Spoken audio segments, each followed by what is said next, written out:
Hello, everyone. Welcome back to Station 07.1 Podfix. I'm your host, Rin, and this is the continuation of You're on Your Own, Kid by CastleintheAir1989. This is Chapter 3, He's Going to Notice Me. As always, we have our link to the fic in the description, and I'm pretty sure there are no warnings for Chapter 3, so you're all good. Let's get into it. The next morning, Izuku was awakened by a sharp throbbing in his wrist. The injury had darkened to a deep purplish blue overnight. Even the slightest movement hurt it.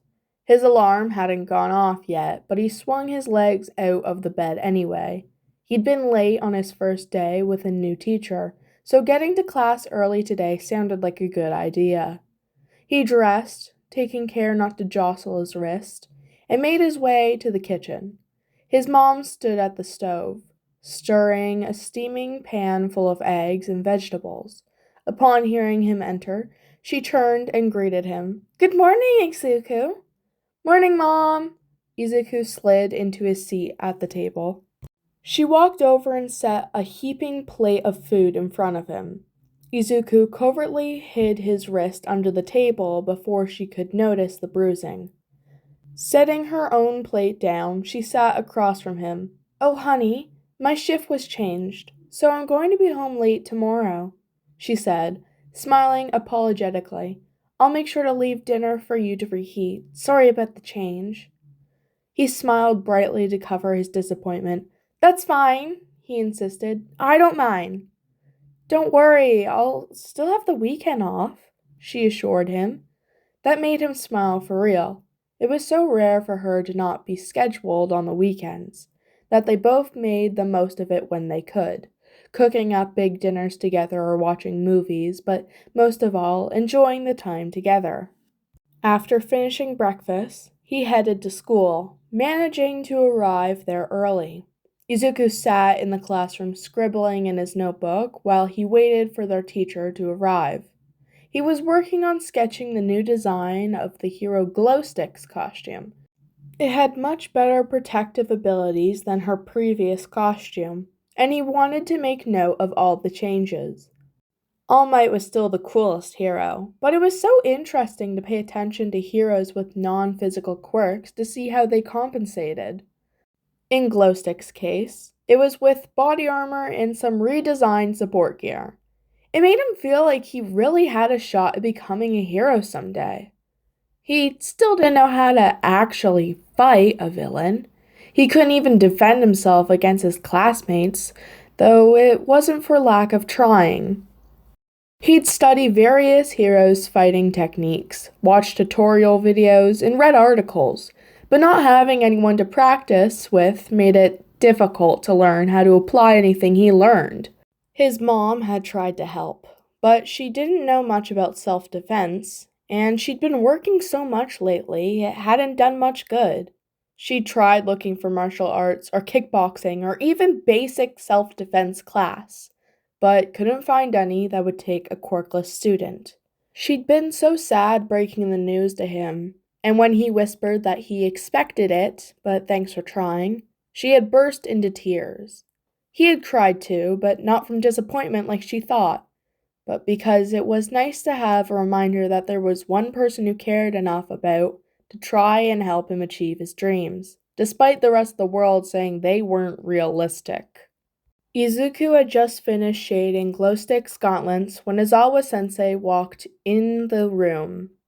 He hastily snapped his notebook shut and stuffed it into his backpack, toying with his pencil as he waited for class to start. He carefully watched his teacher. It was unnerving not having time to figure out Izawa-sensei. Some teachers got annoyed if he spoke in class. Others were convinced he was lying when an injury caused him to be late to class. Nishizawa-sensei was very strict about tardiness, while Yasuda-sensei always got mad when he finished an assignment before other students and would accuse him of cheating. He wasn't yet sure what would bother Izawa-sensei. It made worry curl in his stomach not knowing how to avoid setting him off. The confusion only increased when their worksheets from the previous day were handed back. Reviewing his, he was surprised to find that the only questions that were marked wrong were the ones he purposely missed. He couldn't understand why. He couldn't remember the last time a teacher had scored him correctly. He racked his brain for a plausible explanation, but couldn't find one that satisfied him. He slid the paper into a folder, stuffing it into his backpack. The action made his wrist ache. The pain seemed to be getting worse throughout the day. He was so looking forward to icing it when he got home. The day passed relatively uneventful. Izuku managed to avoid his teachers' and classmates' attention. It wasn't until he was gathering his things, ready to go home, that he ran into trouble. As he went to pick up his backpack, he reached for it with his injured wrist, forgetting for a moment that he shouldn't use it to lift anything heavy. Gasping at the sharp pain that traveled through his wrist, he dropped his bag, letting it fall back to the ground with a dull thud. Ozawa-sensei's head snapped up at the sound, eyes narrowing in on Izuku. "Midoriya, stay back a moment," he requested before Izuku could escape out of the classroom. He darted a look towards his teacher. "Yes, sensei?" he asked, trying to keep his voice from trembling, and racking his brain to try and figure out what he might have done. "What happened to your wrist?" he asked, raising his eyebrows. It was nothing." He curled his good hand over top of his injured one, shielding it from view. Ignoring the fact that he'd avoided answering the question, he continued, "You should see the nurse about that." "No, he couldn't do that. He couldn't." Ozawa-sensei should know that. Was it a trap? The school's nurse was tired of dealing with his injuries. It wasn't like he was trying to get pushed down the stairs or have his feet kicked out from under him, but it kept happening. It's not like he could explain where he got hurt either. As annoying as the staff was by his constant broken noses and bruised ribs from the other students ganging up on him, or as they referred to it, his problematic attention-seeking behavior, he'd learned the hard way that telling anyone what really happened got him labeled as a troublemaker who was just trying to get the other students in trouble. The last time he'd been to the nurse, he'd gotten in trouble for wasting everyone's time, and they called his mom. She hadn't believed a word the school had said, of course. She always took his side, even when no one else did. But it meant she knew just how bad things had gotten again. Still. How bad things were still. Because they'd never gotten better. He just said they did, and distracted her by talking about All Might's latest encounter with a villain, or when a pro got a new sidekick, smiling the whole time and making sure she never saw it when he limped. He couldn't go to the nurse's office. He couldn't. Midoriya? Interrupted from his panic, he gasped out, Sorry, of course, I'll head right over there."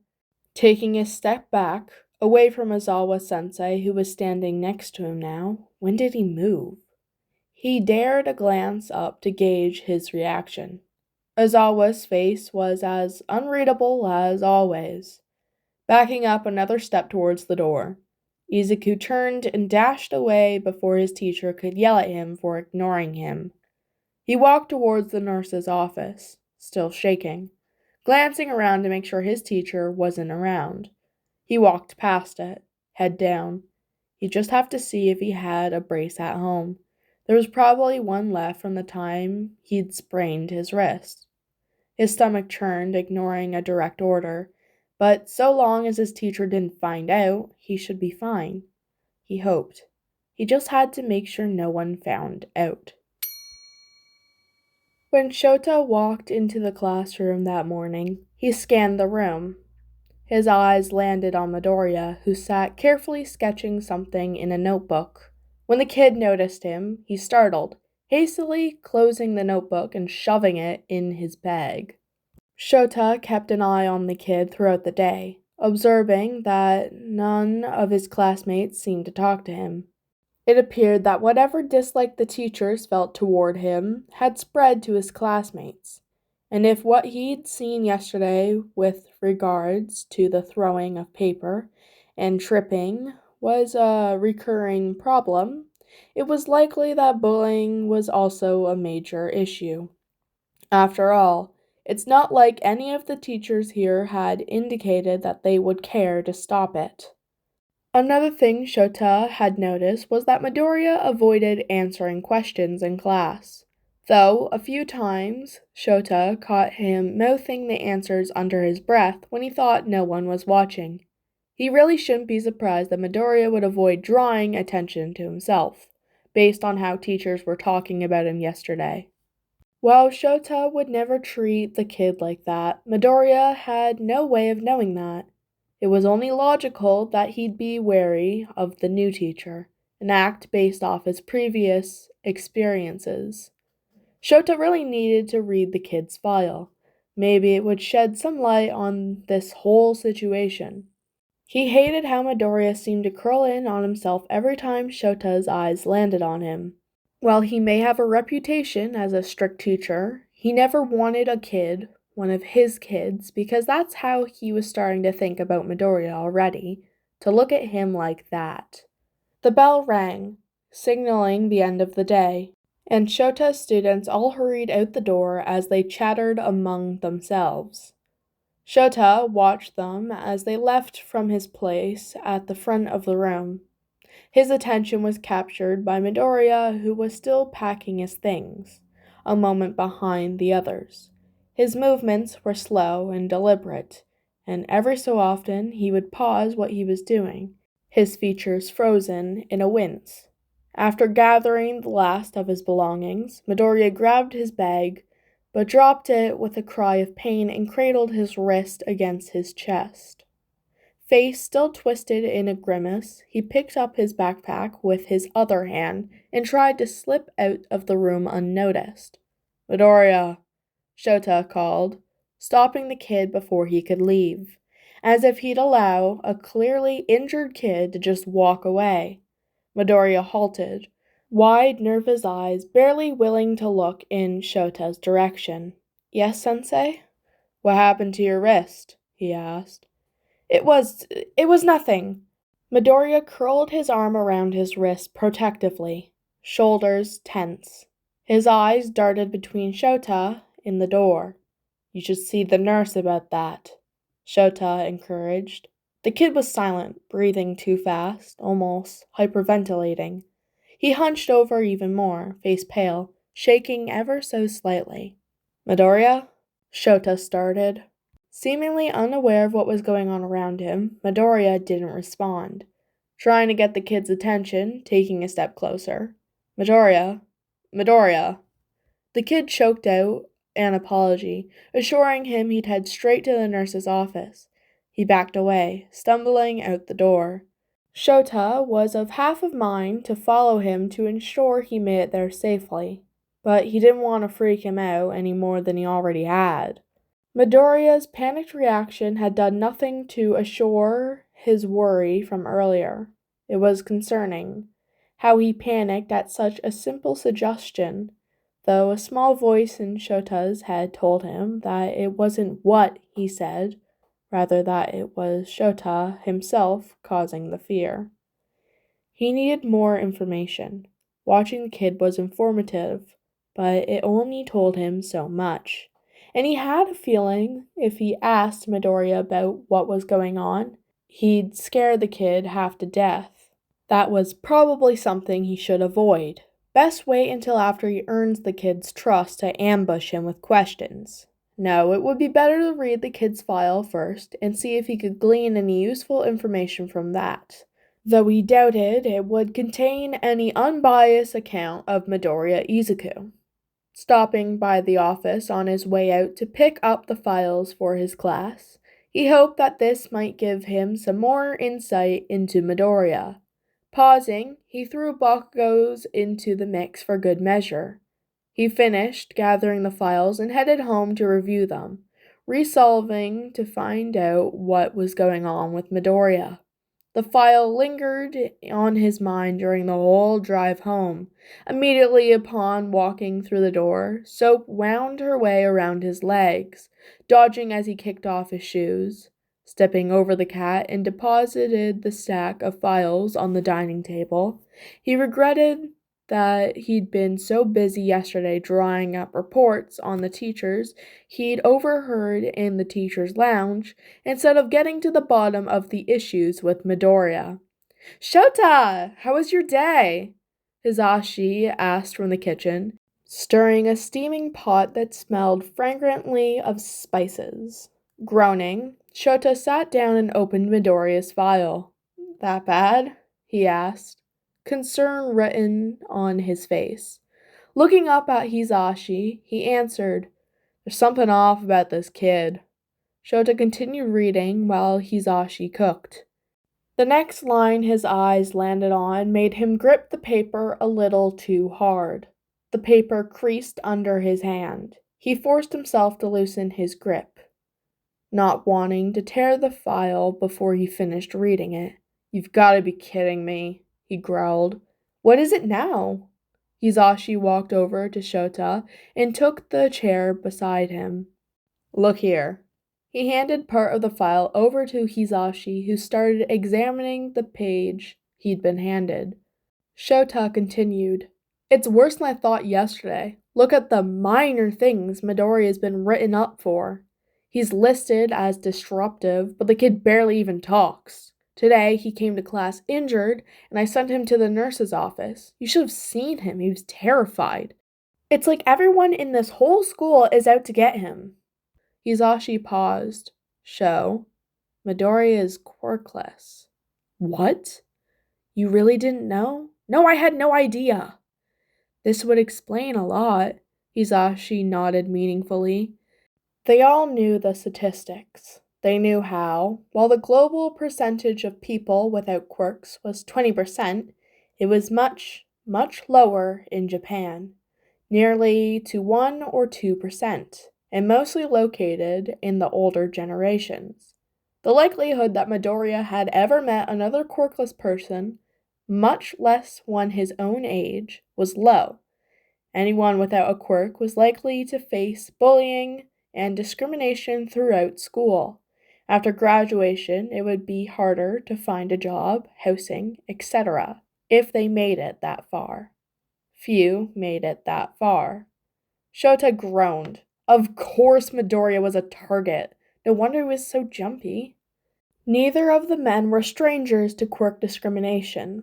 They had seen it in their work, even experienced it themselves, though not to this degree. They knew what it was like to have people whisper about them behind their backs, what it was like to have people treat them differently because of their quirks. Shota's quirk was seen as unnatural. A quirk that erases other quirks made people wary of him. While he didn't much care what other people thought, it had still hurt as a kid when he'd been excluded from things. Hizashi's quirk, on the other hand, was viewed as too strong. People had feared them both at times, avoided them, and treated them differently. Now, as pro-heroes, the same people who had despised and feared them flipped almost seamlessly into fawning over them, hoping to snatch a piece of the spotlight for themselves. If anything, Shota cared even less now what people thought of him. If their approval was really so fickle, he wanted none of it. It angered him how society often put such an emphasis on quirk status as the foundation of a person's worth. He hated how people like Hizashi were feared for being too powerful at the same time that people in Midoriya's position were scorned for not being powerful enough. Based on his observations, Midoriya experienced similar treatment. He had to fix the school so no one had to experience anything like what they went through. And that is the end of Chapter 3. I hope you guys enjoyed, and don't forget to tune in next time. This was Station 07.1 Podfix.